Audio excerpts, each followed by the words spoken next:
Good morning, afternoon, or evening, and welcome to the Hayseed night, where Ader is currently facing the consequences of what happened on his night out with Aina. The bad? The good news is that Burbeth is alive and well. He'll wake up soon. Bad news is, you and I are going to be taking a stroll to the marketplace. How's that bad? Are you familiar with the words, attempted magnacide? Don't worry, I'll explain on the way. Up we go! Okay. Hold up! What do you mean by public execution? He meant, of course. What was that? Nothing! Tell me what happened next. Right. Well, Ader and Illigrab. Lynn? All that talk about food made me hungry. Great sign that you should return to your parents for the day then. That's, no! We can't stop here. I don't want to go until you finish the story. What if your old bud crumbles to dust tomorrow and I haven't gotten to hear the end of it? Ader turns into a knight, someone messes up his name at some point, and you're eventually born. The end. Don't go! Please! I'm going to write even faster. Stay a little longer. Fine, but I'm not letting you starve. By the moon and all its children, where am I supposed to find milk now? Milk? What? Isn't that what fawns eat? What? I'm not a fawn! Sure you are. What are you, 2? 3? I'm 14! See? A kid. I'm not even sure you're old enough to hear what happens next. How dare you! My age doesn't matter here. I'm a gaze reader. You wouldn't believe the things I've seen inside people's minds. That's fair. I can understand that. See, there's this one goat with a broken horn. No. I don't want to hear about it. And then she asked me to see if the other girl had managed to pull it out of... I said I believe you. Ugh, gods. This is why I hate mortals. One day, you're all cute and tiny and full of hope and pulling on my ears. And the next, you're suddenly 2 heads taller than me and thrice wider, and you only know how to talk about... What's that look for? What are you? I am very done with this conversation. Chapter 3. Locked in freedom, or how to keep your head up when you're about to lose it. Bells tolled over the city, announcing the end of curfew, the start of a new day for the city at large, but the last for a poor, misplaced buck.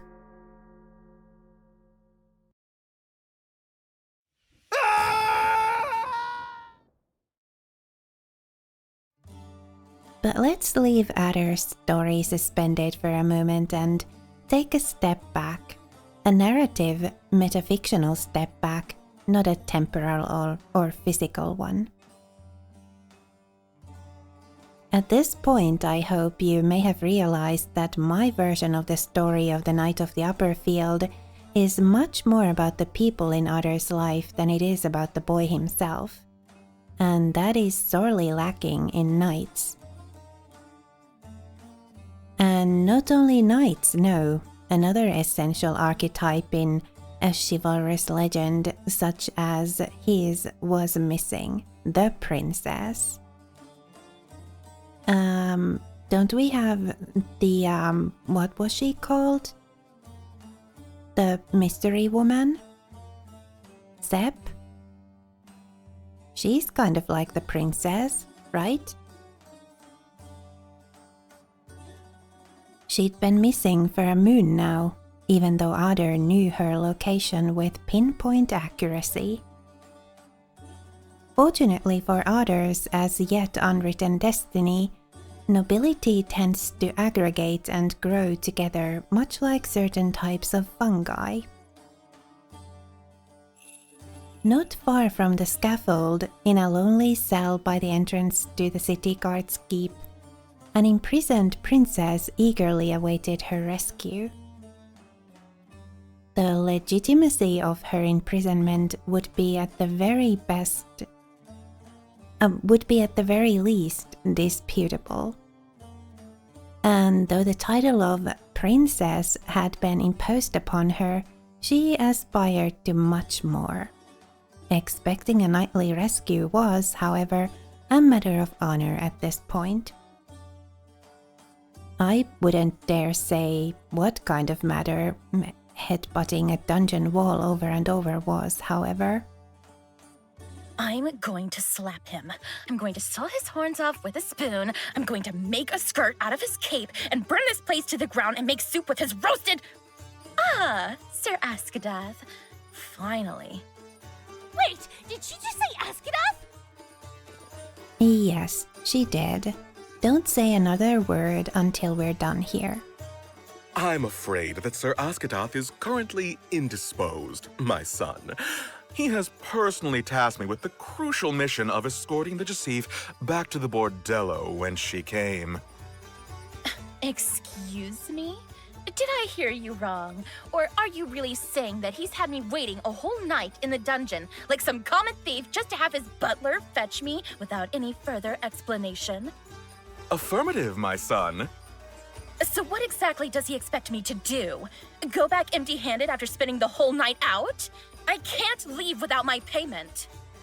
Then by all means stay, my son. I will ask Sir Askadath to come at his earliest. I have waited enough.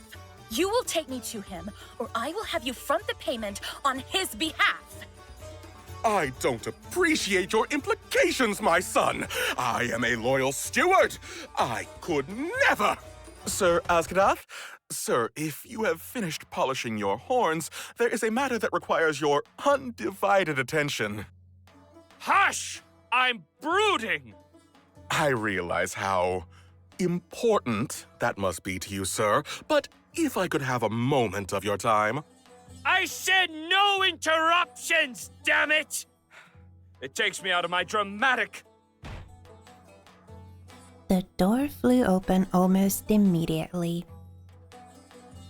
There stood a deer with a jaw and a chest with a volume such that it would seem the god saved some extra mass for him when all of deerkin was made. His huge horns were so gleamy and well kept that one could mistake them for marble. His arms were the size of melons.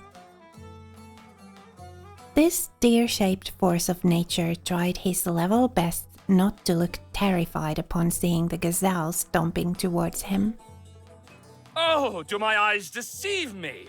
Could this truly be the sun of my skies, the star of my firmament, the light of my... Don't even bother. Babe, please don't tell me you're truly willing to throw a tantrum over something as insipid as a short interlude in the dungeon. Short? I have spent 6 hours locked in a filthy cell wondering what had become of you. You were supposed to meet me in the royal pathway last night. And I did. I waited there until it was obvious you wouldn't show up. It's not my fault you let yourself be arrested before reaching our rendezvous point. My only fault was expecting the captain of the guard to have enough wits to keep his patrols away from his escort. Watch that tongue, woman! You are making me look bad in front of my staff. My opinion of you remains unchanged, sir. Oh, so I'm not discreet enough for you, am I? Would you have me lower my voice, or hide my horns, perhaps? Should I wrap my tail around my waist and dye my hair so as not to stand out around you? Have you forgotten who you are talking to, Sir Askadath? Of course not! How could I ever forget? Jasif, Princess of the Sands, most fragrant flower, love of my life, fire of my... A mere step forward sounded mightier than any drum. Could it be then that a knight such as yourself can give orders to royalty now? Or have those polished antlers of yours grown so large that you can no longer see who you are addressing? Are you daft? Or are you just frozen to your sad, wretched core? No one missed the sound of Elbar's throat. No one missed the sound Elbar's throat made as Sepp's nose touched his. Bammit! Fetch a barrel of my finest wine from the cellar and have it delivered to the Desert Rose at once! I want you to personally make sure that it is most excellent. Gladly, sir. Bammit scuttled out of the captain's office, leaving the couple alone at last. The burly deer breathed so deeply that it would seem his heart was about to collapse at any moment, but his short legs resisted quite well. Will that be enough? Of course not. Give me a portion of the assignation for Miss Rochelle as an added compensation. And pray I don't tell her I had to spend the night alone in the dungeon. Though I'm sure she'll find out sooner or later on her own, as usual. Sepp made to leave, knowing that her righteous fury could only take her so far. A strong hand pulled on hers, making her turn once more. Is that a tear I spy on your face? I would never cry for you. Blast me and all my luck! Oh, how cruel have I been without realizing so. The poison in your tongue was not without reason. Hide behind your lies all you wish. I don't deserve your honesty. I doubted my love for you at a match, but I now see you missed me just as much. Words alone cannot express the pain I feel, my princess. I cannot undo my carelessness, but I can at least attempt to better myself. Please, show me how to please you. How about an explanation? Now! Elbar's cape flew most dramatically as he turned away from Sepp. Silence followed after, for the knight had to heft his heavy thoughts before speaking. A tragedy befell my house last night. Thamar's heir lies limply on his bed, his face swollen, purple and red, nearly as broken as his spectacles, as lifeless as his right arm. I feel as if the gods were playing an encore of my mistakes on him! Oh dear. That's horrible. What happened? What happened indeed? I cannot begin to fathom why my liege would rather spend his time in a tavern in the slums among society's slag instead of joining me for a drink in my palace. But that's not the matter at hand, is it? 2 men remained on the scene when my gods arrived. One was taken to his bed and one to me. All I know after the deed is that the very first moment I saw that wretched, one-eyed scoundrel, I could tell he would be the mastermind behind this attack. There was an abundance of one-eyed people in Heirloom, though not nearly as many as there could be, considering how much Deer enjoyed butting heads. Sepp knew this. She knew that it could have been anyone else, but the only giant tree man in the dungeon had been chanting an acquaintance's name over and over just hours before. One-eyed scoundrel?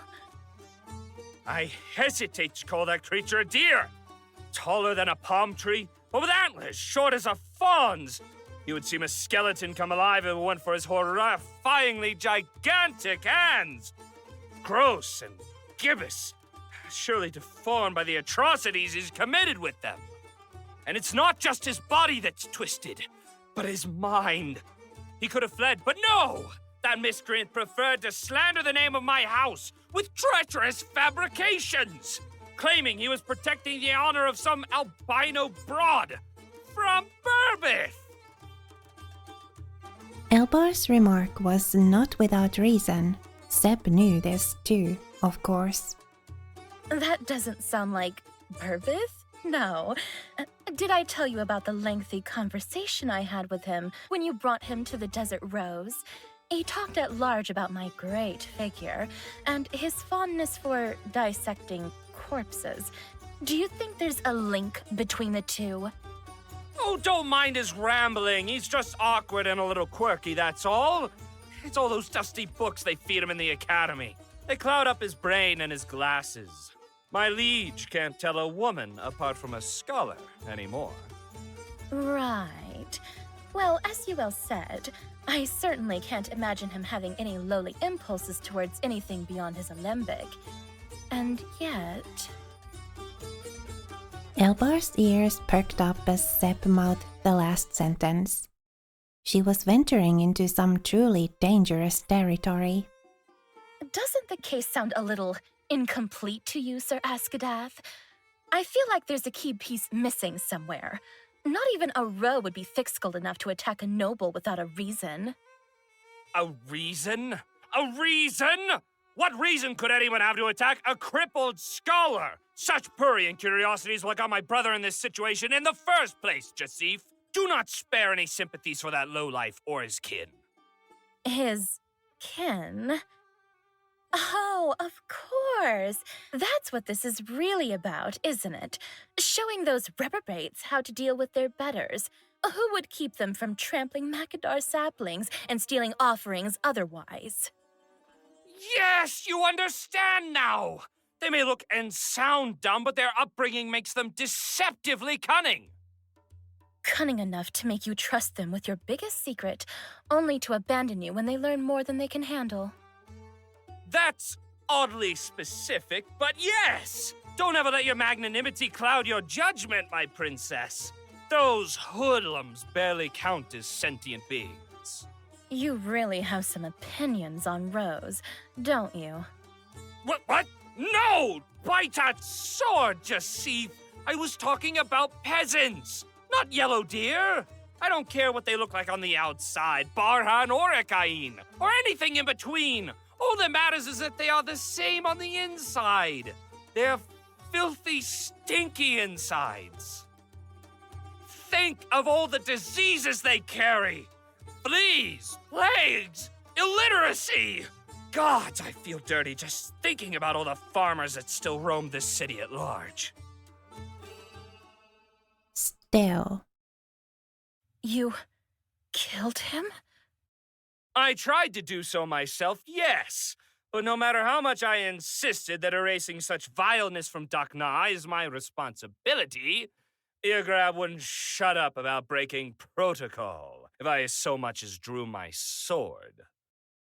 Is he dead or alive then? See for yourself. Elbar pointed towards one of the arrow loops on the wall, leaving the gazelle completely frozen on the spot for a moment. What was the appropriate reply to such an off-putting offer? What kind of horror did he intend to show her?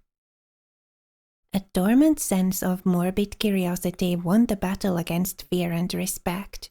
She advanced towards the window looking over the plaza.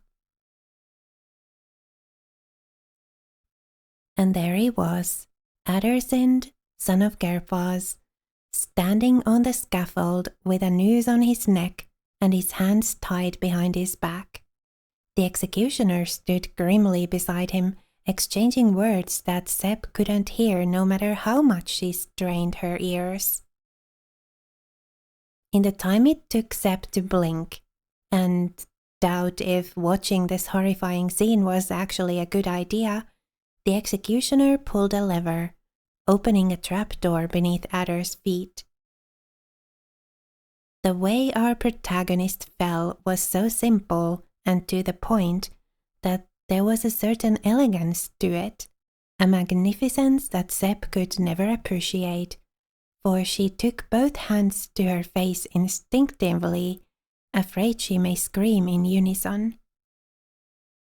And so spoke Ader as the rope finally reached the extent of its length. Ow! Ow! Whoa! That didn't hurt half as much as I thought it would. Alrighty then, which way to my next life? The whole plaza froze up. No one dared to move or say a word. It seemed as if a spell had been cast on the audience. Ader took notice of their expectant gazes, far too apprehensive to be looking at a fresh corpse, and so he turned his face down at the astonishing speed of 1 degree per second. His hoofs were resting solidly on the ground, the threadbare noose irritating his ridiculously long neck had merely travelled from his collarbone to the base of his jaw, loosened by his hunched spine along the way. Seb heaved the longest sigh within her hands, feeling her heart beat once more for the first time in an eternity. The whole world mirrored her, finally set into motion by her reaction. Oh, come on, not again! The crowd laughed and cheered at this reaction, chanting for his release. Did you see that? This is the 3rd time that it happens. The 3rd! That rube is sturdier than a Damacadar. I've never seen anyone survive being hanged thrice. What a clown. He's loving the attention. Is he? Oh, curse that boy and all his lineage! What point is there to a public execution if the prisoner isn't even scared anymore? Tell me, what am I supposed to do with a man that refuses to die and that I'm not allowed to kill? Seb looked for an answer among the agitated audience, who were now beginning to scream insults at the guards as they approached Ader. A trial, perhaps? So, Elbar is actually my ancestor? What? But that can't be! Ader has to be him! Calm down, kid. By that logic, Burbis could be your ancestor too. Burbith is my ancestor? Look, I know this is kind of important to you blood sacks, but we don't have time to spare. If my hunch is right, you have nothing to worry about. It's simply a matter of a character mix-up over the years to simplify the story. But what if you're wrong? You can freak out or you can write, Lynn. You underestimate me. I can freak out while I write, and I fully intend to do so until this matter is clarified. Have fun then. Ader! How are you hanging, lad? I'm sorry I couldn't make it in time for the 3rd pass, but here's a little something to make up for it. Oh, great! You brought water. Well, I thought you'd be parched from screaming so much. No worries, though, we're almost done here. I just heard back from the executioner, and he's pretty sure he found the right noose for your neck this time. You know what they say, 4th time's the charm. I don't want to die. There, drink up. Don't let a little fear of mortality get your spirits down, boy. You're taking the execution like a champ. Trust me, you should have seen how ridiculous the dare before you looked as he fell. You're a natural at this. Just, what the heck are you even doing here, Heligrab? You don't want to see me die that bad. What? No! Don't even think that for a second, Ader. I love you. And I know how much death means to you, mortal, so I just figured I would keep you hydrated instead of letting you wilt all alone. In front of the audience. So you ain't gonna do nothing at all, that it? Hey, I've done plenty. I convinced Elbar to skip the torture and make your death as physically painless as possible. Just a little whoosh and a crack, and that's it. End of story. It won't hurt half as bad as the time Aina squeezed a potato out of your neck, I promise. Hey, boss! Oh, that's right. Darn it, it's about time to work. I gotta tell her I can't make it today. You know if she's headed off to the forge yet? I don't want her seeing me like this. That, my boy, is precisely why we need to get this over and done with. I don't want to imagine what would happen if she stumbled upon your body hanging in front of the whole plaza. So get me the hay out of here! Ain't that what friends are supposed to do? Justice should never distinguish between a stranger and a friend. I would never forgive myself if I gave someone preferential treatment just because I cared for them. You wouldn't want that either, right? Of course I would! Knights are supposed to uphold justice and truth and fairness and all that crap you sold me on, but Lord Snotty Snout here's gone and sent me straight to the gallows for fighting off a creep just because he got a fancy name. That look anything like justice to you? No, Ader. And that's precisely why I need Aina by my side until the storm comes. All right. Noose lined up. Bring that poor sod over here. Be a good boy now and pass on calmly to your next life, okay? Wherever and wherever you are reborn, you'll have a better life than this. I'll make sure of it personally. Ader dragged his feet toward the platform once more, climbing the steps with feet heavier than concrete. He steeled his heart in preparation for the overwhelming sight that awaited him, an excited crowd cheering and pumping fists. Zeb was right. Deep, deep inside Ader's mind, in a dark, unexplored corner of his heart, he was almost enjoying his last moments. It was the first time so many people were paying attention to him. They were even being nice to him. Enamored with his hungry public, our dear Ader conceived a plan. He would scream, "Wee!" as he fell. Everyone would remember the boy that went, "Wee!" if the news failed to kill him a fourth time. Perhaps the captain of the guard would take pity on him and grant him a pardon. He'd be the talk of the town. Even his heart's missing piece would surely hear about this new folk legend. Ader Neckstrong. But that was strictly a B-plan situation. The A-plan was not falling. Hold up. I ain't survived not one, not two, but 3 falls now. What a lucky number, am I right? The 3 must be on my side. That's gotta count for something. Yes, you get a free axe to the neck if you make it to the 5th alive. Now bend your knees this time, will ya? Do I get to say my last words? You've said them thrice already. Yeah, but what if this is the one time I actually...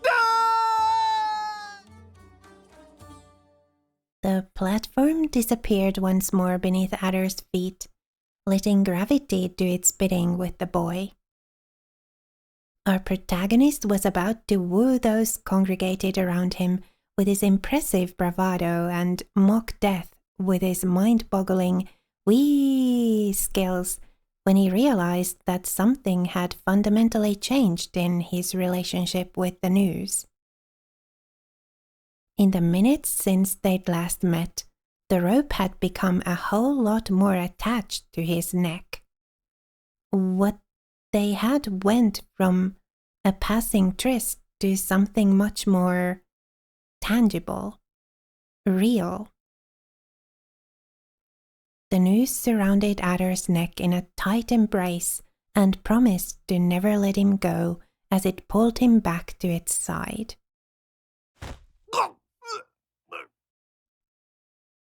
Oh, now you've done it! Look at the poor thing! He's suffocating! This isn't what we agreed on at all! I was promised a swift death! Then go and snap his neck yourself. I've got other people to kill today. Don't worry, Ader. I'll file a complaint in the city council later today. Your suffering shall be avenged. Great! Ader's most loyal fans started booing and insulting the executioner as he casually walked away. Those less devoted among the public simply decided to let it go and enjoy the usual harmless family fun provided by the gallows. Alas, this wasn't meant to be the last we'd hear from Ader. Like a sun rising from the north, a pair of gleamy polished antlers charged into the scene at breakneck speed, or at a hasty pace at the very least, to give the onlookers enough time to appreciate the magnificence of said rack. Ah, there you are, still alive and writhing. Gods, you are a far more bizarre sight up close than any nightmare my mind could have devised. Lowlier yet than the lowliest scum. Elbar, can you at least have the decency to let the boy die in peace? There's been a change of plans, Tree. Nobody is dying just yet. Gather the witnesses and pull the noose off this jester. We shall hold a public trial for him. Okay. I mean, yes, of course. Color me leafless, Elbar. This is a first for you. So, when and where should we hold the trial? Should I go ahead and call the Bards Guild to spread the news? Gods, no! What manner of nonsense are you spouting? The last thing I need is more beggars and ruffians loitering around. I demand we hold the trial right here, right now. So, we're keeping it small and personal, I see. Nice and quiet. No, seriously, do you understand how the concept of public trial works? I just have to convince a bunch of peasants that I'm not some sort of despotic tyrant, right? That's a cinch, as the commoners say. Oh, fantastic. Why don't you go ahead and convince them that I'm not a tree while you're at it? I'm sure you'll... Oh, sorry, lad. I forgot I wasn't dealing with Red for a second there. One unloosening coming right up. Ader fell to the ground immediately. He took a hand to his neck as he tried to stand up, panting desperately for breath. All right, babe, he's not dying anymore. There's nothing to be squeamish about now. You can come out. How the hey? Ader thought as his legs dried and failed to separate him from the thin layer of dry mud covering the pavement. Does she always run into me when I'm dragging my face through the ground? His answer arrived in the shape of a sly smile and a discreet look of superiority. Look alive, maggot! You are in the presence of royalty! This is Jasif of Bassacursed, heir to a kingdom forgotten by the ages. Know this, for it is by her magnanimity and her magnanimity alone that you haven't yet drawn your last breath. You give me far too much credit, Sir Askadath. I simply didn't want to live with the death of this poor Hayseed on my conscience. Yes, well, it will be on my conscience if he doesn't die today. So don't keep your hopes up. Our nearly reborn boy dared look up again, only to find Sep's deep blue eyes pulling him closer like a magnet. What Ader first considered a product of his lonely imagination soon proved to be a very tangible reality. Trembling and bound to the ground under Elbar's heavy hoof as he was, he still couldn't peel his eye off hers. Why's she here? No. How'd she find me? But why is she with him? 1,000 questions piled up in Ader's unoxygenated brain, making him feel like his head was about to explode. So many thoughts, and you can't even spare one miserable "thank you for saving my life"? Really? Where have you left your manners, Ader? Her voice rang in his ears loud and clear, but Elbar remained none the wiser to her sharp words.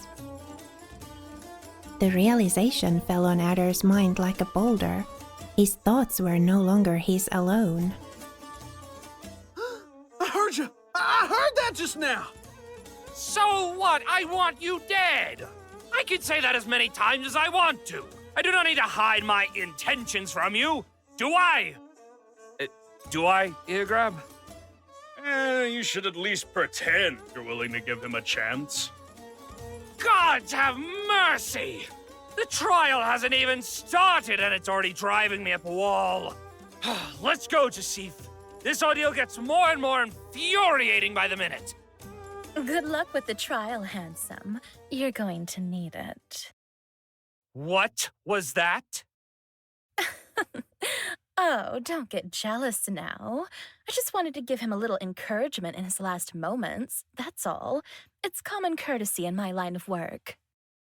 I would think it's far more common courtesy to make an exception with the man who attacked your fiancé's brother. Come on, my patience wears thin!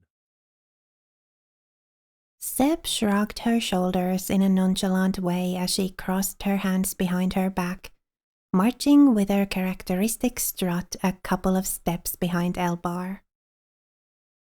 Ader could only watch haggardly as they disappeared among the crowd. A knife had been sunk into his heart, shaped like a word. Oh, lad, you sure stumbled into a handful. Don't mind Jasif's little game. She's had a bit of a rough decade. Brother? Did he just say brother? Oh, we're changing the topic? Great choice! I definitely didn't want to talk about her either. Brother indeed.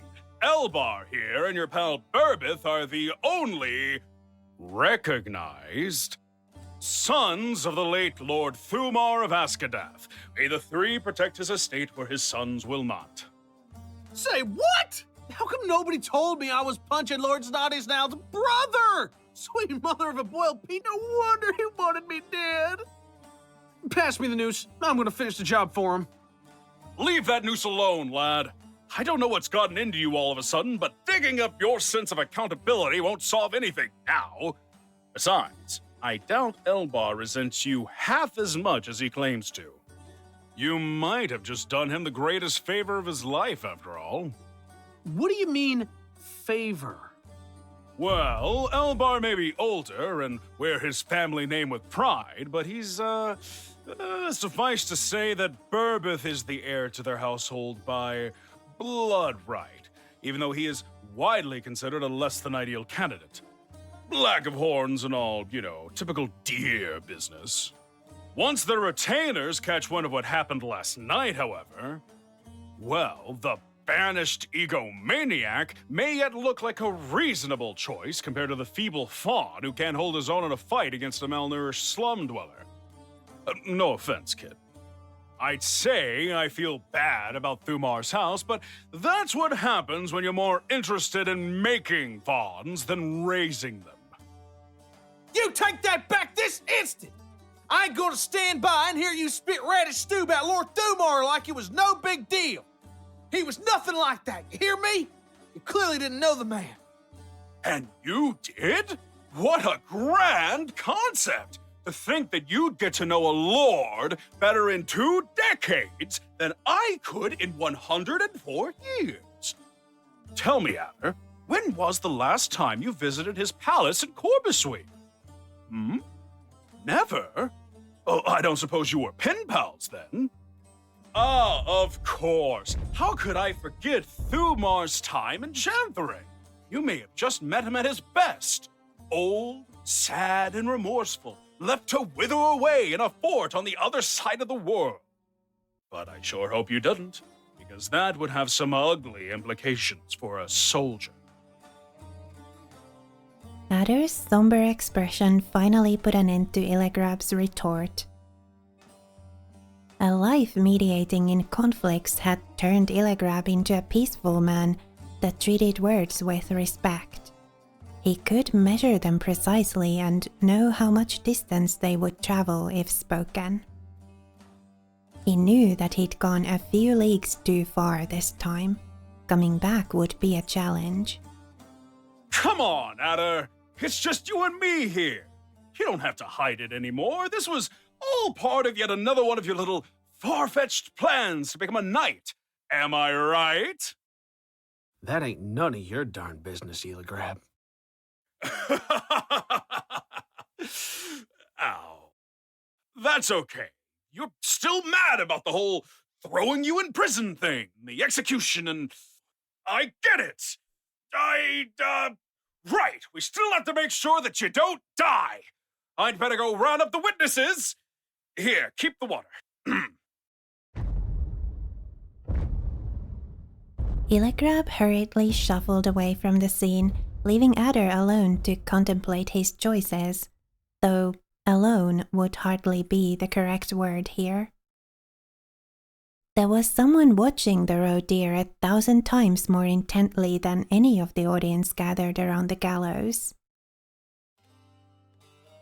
Far up in the battlements of the walls that surrounded the bazaar, 2 purple gleams stalked his every move.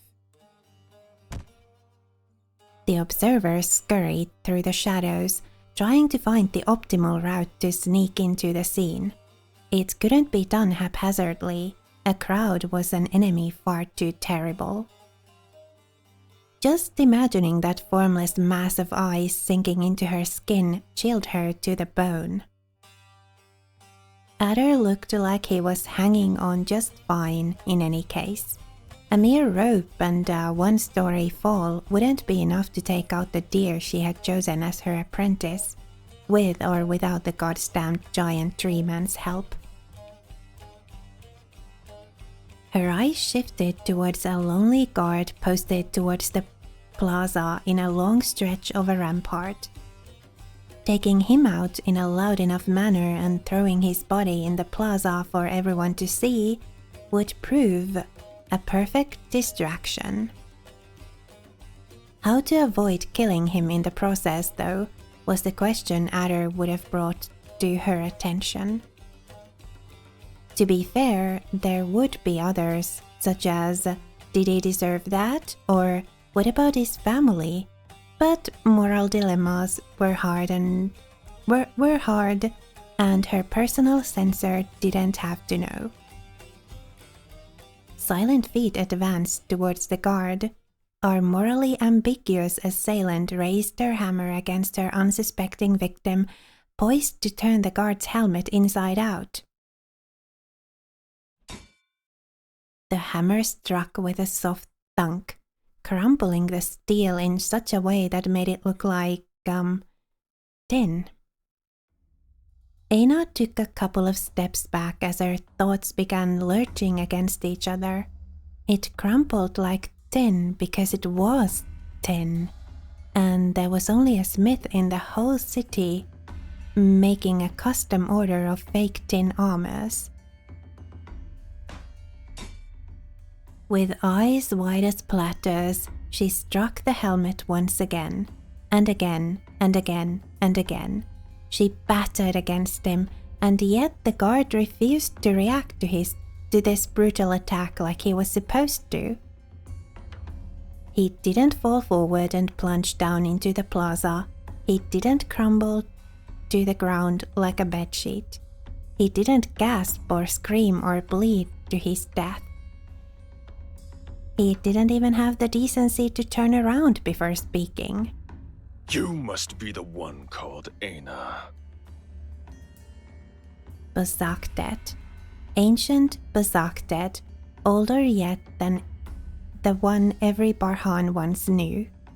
Old and rough, with words that stumbled from ear to ear, unsure if they were to be spoken, for they were directed at someone far too great for them. His words masked the sound of shuffled feet until it was too late. A newcomer lunged at her before she had a chance to turn and face them. Aina must not reach the deer. said definitely not a guard. This is getting pretty intriguing. We are, however, 45-ish minutes into the episode already, and I think I may want to continue from here in the next one. We do have like a couple of new encyclopedia entries though, and I think this'll be a good time to read them. We have more info on Burbis, and then we have Elbar's entry. And I think that's all that is new here. Yeah, so let's read about Burbis and Elbar, and then end the episode once we've done that. So yeah, entry has been updated quite a bit, actually. Lord Burbis, son of Zumar of Askedas, age 27, species fallow deer, birthplace Heart of Askedas. Hearth of Askedas. Lord Burbis is, he believes, an ally of the common folk. He is, in fact, rather convinced of this, in spite of his newly inherited status as lord of an old duchy and the extreme distaste his half-brother Elbar holds for the lot of them. He may even be. It's hard to tell, because no one would stay more than a couple of minutes around him if they had the choice to avoid the meeting. This recent graduate, filled with nothing but good intentions and doubly full of himself, will preach to you whether you know the entire sermon or not. He will tell you the water is cold when you're swimming in ice, and that it's boiling when you're neck deep in the pot. Friend or foe, he can be denser than lead, is what I'm getting at. Okay. Elbar. Sir Elbar of Askedas, known as Lord Snotty Snout.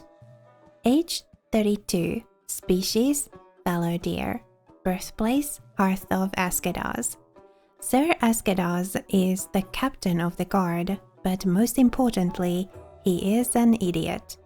Always one to yell, though he never has anything to say. Of course, it's not like he's asking for attention because he feels insecure or anything. He simply cannot afford to let those lowly peasants forget who's the actual legitimate and undoubtedly noble stack here. Alright then, well. We will continue the story from here in the next episode. Looks like Aina has landed herself into a spot of trouble too. We'll see how things develop, but for now, thank you so much for watching and spending a little of your time with me here today. It was lovely to have you. Please remember to be kind to yourself. Have a lovely rest of your day, and I will see you again next time.